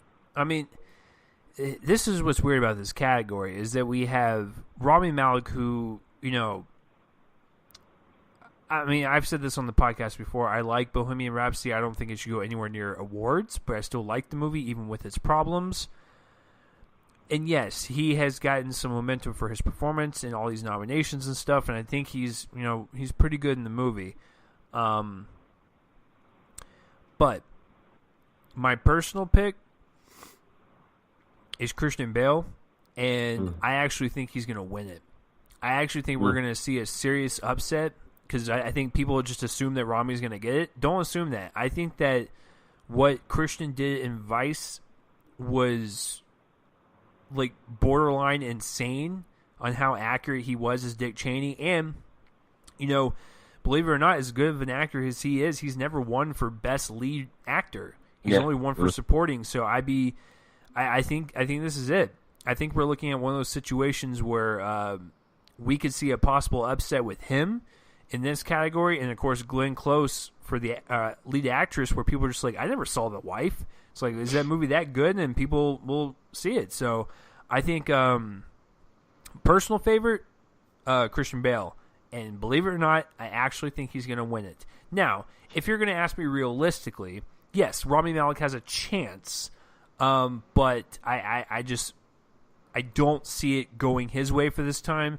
And I think it will be Christian Bale. Now, the surprise was Willem Dafoe playing Vincent Van Gogh in At Eternity's Gate. I haven't seen the movie, but that's kind of great that like Willem Dafoe could just sneak in there and just like take that fifth spot. So, you know, he was nominated last year for the Florida Project, so it's great to see him back again. So that's the way I kind of see it going. Now, if I had to rank it like personally though, out of these five, I would go Christian Bale, Bradley Cooper,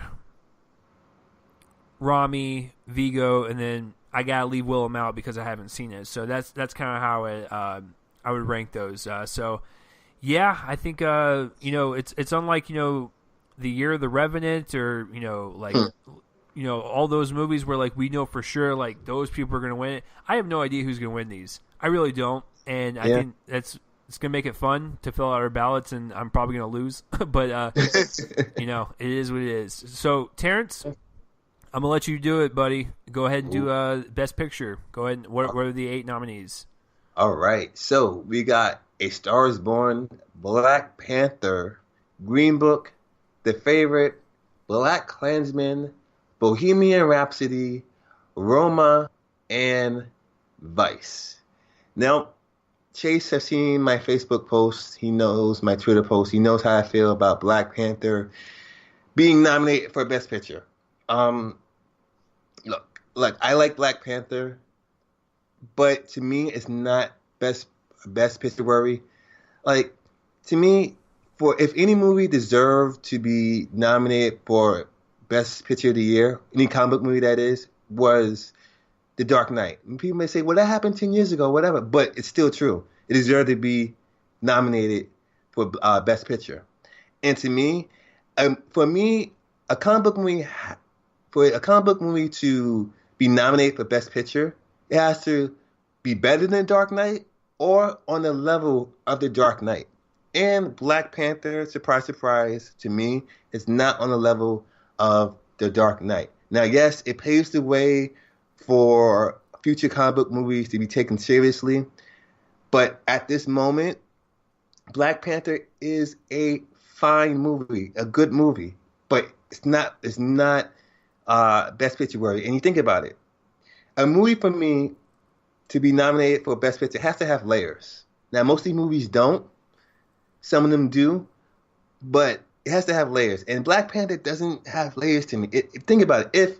If it didn't have that black cultural thing to it, or social revolution to it, as far as having the first black superhero on screen, you take that out of it, would you nominate Black Panther for Best Picture? No. Honestly, for me, I wouldn't. It's a very nice story, but it's not a layered story. It's a regular superhero movie. It's fine. Now, is it a great comic book movie? That's debatable, but it's definitely not a Best Picture of the Year nominated type of movie. That's my 2 cents on that. But I said this before, like I told Chase earlier, this category is, for me, it's kind of like a weak category this year as far as Best Picture nominees, as far as the competition goes, because compared to years past, we have seen a lot more stronger movies than we have. I would like The Favorite. Honestly, that's my dark horse too in it. Green Book, it's fine. I like the movie, but it's not a deep movie where it's like it touches all of the deep storylines or deep socialism that you want in the movie. It's fine. I felt it's not very superficial, but superficial to a degree where it doesn't hit all the right marks for me. Black Klansman, it's fine, but it's tonally over the place for me. Bohemian Rhapsody, not awards worthy. It's very jumbled up, editing wise, directing wise. It's chaotic. A Star Is Born, maybe I wouldn't mind it being in there. Vice, I could not stand. Just did not stand, and that's surprising me because I love Adam McKay when he did For the Break Short.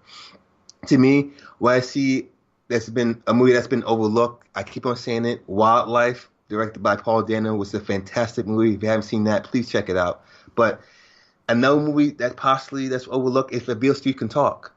If a Beale Street Can Talk is a very fantastic movie as far as cinematography, editing, acting wise, directing wise. It should have been in here, more than half of these movies in here.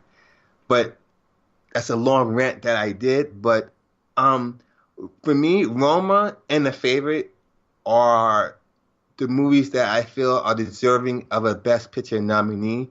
Roma is my favorite movie of the year, and it's my personal pick to win the category.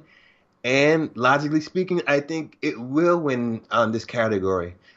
If I had to pick a dark horse, I'd probably say The Favorite, or maybe even Vice, because a lot of people are liking Vice in this awards year.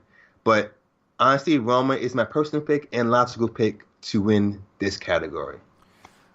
Wow. Okay, so this is the category that I think Terrence and I are going to all throw our marbles into and see who's going to win this. So here's my thought process on this. Okay, I said this back in February, and I'll say it again. I like Black Panther. I own the Steelbook. I like watching it over and over again because I'm a Marvel fan. I think it's very important for, as Terrence says, black culture and the black community. I can't really say I understand fully because I am white, but I can also tell you that I understand why people think the movie is important. I applaud that. I am so glad it made a lot of money. I'm so glad it has made a cultural impact. The pop culture phenomenon on Black Panther is something you can't recreate often. And I think Terrence knows that. It's a movie that it comes by once in a generation, and it's a milestone. But here's the problem. It's just a good movie. I've seen it 3 times now. I still have not changed my mind about it. It is a good movie. It shouldn't go anywhere near Best Picture quality ever. Okay? And that wasn't even the best superhero movie last year. If I had to pick one from Marvel out of the 3, it would be Infinity War, hands down. And then if you wanted to rank everything that came out last year, I would go Infinity War, Spider-Man, Incredibles 2, before I got to Black Panther. So I don't understand why it's there. And if it's a political statement, I think that's wrong to do that if it doesn't deserve it. It just kind of infuriates me. But listen, like I said, I understand the importance of the movie, and I'm totally behind it 100%. It does not deserve to be up there ever. Okay, I like the movie, I own it, but let's keep it real. Okay, so that out of the way. It is very cool to see Jason Blum nominated 3 times now in his career for Best Picture with this, Get Out, and Whiplash. That's cool. Adam McKay, second time up here with Vice. Yorgos, first time up here, given the fact that he's done The Lobster and Sacred Deer and all that stuff. Alfonso is no stranger to big awards. He gets them all the time. Okay, so like I was telling you guys earlier, my thought process is this. Whoever wins directing is probably the opposite's going to win picture. If Alfonso wins directing, I can see BlacKkKlansman taking this home. If Spike gets directing, I can see Roma getting this. If I had to pick personal favorites, I'm with Terrence. Roma was my second favorite of the year, but I still love it. So that would be my top. Then I would go The Favorite. Then I would go BlacKkKlansman. Then Vice. Then A Star Is Born. Then Green Book. Black Panther. Bohemian Rhapsody. That is my personal ranking. But if we're talking realistically, I think it's going to be a toss-up between BlacKkKlansman and Roma. I'm more kind of leaning towards BlacKkKlansman. That I think it's going to be the one that shocks people and gets it. So what I want to win is Roma. What will win right now until we get to the ceremony, I will say BlacKkKlansman. I can see that. It's and that's surprising too because BlacKkKlansman came out maybe August too, and it's still holding strong too. So, and then plus, like you said, if it doesn't win Best Directing, it'll win for Best Picture. And Spike Lee, I don't think has never won or been nominated before. So it wouldn't surprise me that BlacKkKlansman will take this nomination or directing nomination too. So it's a tough choice too. And I'm just happy too that, like I said before, Roma is getting nominated from a Netflix movie. So that opens the door for plenty of other Netflix movies to be made by them. AKA The Irishman.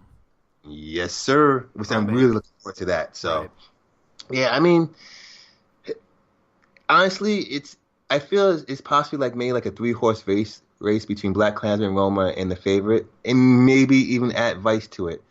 But like I said, Roma. This is honestly, if Roma wins, it'll be the first time in all the 5 or 6 years that we've done this, that my favorite movie of the year wins Best Picture. Right. So I'm kind of crossing my fingers for that. So. Yeah, I mean, like I told you guys, it was my second favorite. So Terrence and I are basically in the same camp, and I think that would be pretty great. But maybe it'll just upset everyone on Twitter, and Bohemian Rhapsody will take it, and then everyone's heads will explode. Oh my God, people will lose their minds. Oh, they would quit Twitter. They would literally get off the internet. Yeah. Some other movies I really hope would have been in there, maybe like a Blind Spotting or Widows or You Were Never Really Here, Annihilation. There was just so many good ones that came out this year that I wish would have got some more love, but hey, that's the movie biz for you. So that's the nominations, guys, for Terrence and I's picks. Now, tune in for February 24th, where he and I will be joined by Joel, and we will all do a live ceremony recording of the full 3+ hours with no hostless this year. We will, I'm going to be like, so we're going to wait for that monologue and no monologue. Moving on. So, tune in on February 24th, where you get all of our commentary throughout the entire thing. But hopefully, you guys enjoyed this extra episode of Real Man Calling Movie Podcast, where we went over the Academy Award nominations for the 91st annual ceremony. Terrence, where can the lovely people find you online? Well, you can find me most actively on Twitter now, arguing or ranting about certain movies I do or do not like. I'm at Mr. TPJ on Twitter, on Letterboxd at Terence Page, or you can just Facebook me and watch me rant on Facebook right then and there. I'm always friendly, unless you're not friendly to me, but I'm always you. So, I mean, I'm always talking about movies regardless, no matter what platform I'm on. So just find me there, and then we can have fun. Yeah, if you guys want to follow me on Twitter, at Real Chase Lee, and for this podcast, please spread it around and let people know what is up. So that will do it for this extra episode of Reel Me In. That is Terrence. I am Chase, and I guess tune in next time for another episode of this goodness. So we will see you guys later.